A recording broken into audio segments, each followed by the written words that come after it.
សួស្តីបងប្អូនជាកសិករទាំងអស់គ្នានៃទំលងមេពូជពងពេជ្រ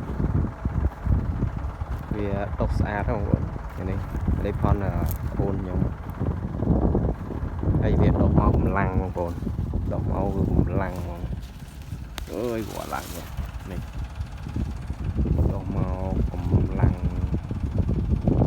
រួយវាសេរីខានខៀវបងប្អូនតែល្អពងពេជ្រចឹងបងប្អូនដែលចង់ដាំពូជពងពេជ្រឆ្នាំក្រោយខ្ញុំមានលក់វាមើមគួរសមបងប្អូនមើមវាច្រើនហើយវាឈ្នះរោគវានិយាយកាត់រោគពងពេជ្រដើមវាឆ្លោះល្អពងពេជ្រអូមែនពងពេជ្រនេះពូជគេចឹងបងប្អូនដែលចង់ដាំពូជដែលវាមិនសូវជារើសដីហ្មងភូមិពេជ្រនេះត្រូវបងប្អូនចឹងហើយដូចបងប្អូនក៏បាក់ទឹកចិត្តយើងអ្នកដាំដំឡូងធ្វើចំការយើងធ្វើទៅយើងទុកដីត្នេចោលទៅអីមែនទេបងប្អូន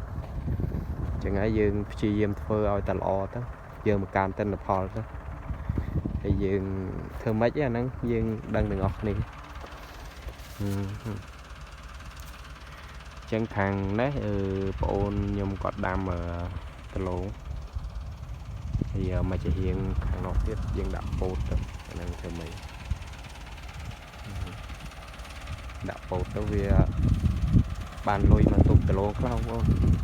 ចឹងយើងអត់មានលុយធ្វើស្មៅដលងយើងពាក់ម្ដងពេលវាន់កលចឹងឃើញថាពូជភូមិពេជ្រនេះវាល្អបងប្អូនបើបងប្អូនដាំគួរតែដាំពូជភូមិពេជ្រនេះទំនប់វាក៏ល្អវាធន់នឹងរោគហើយវាស្នះស្មៅពិសេសស្មៅនេះប៉ុណ្ណេះហើយមិនបាច់ភ័យរឿងស្មៅបងប្អូន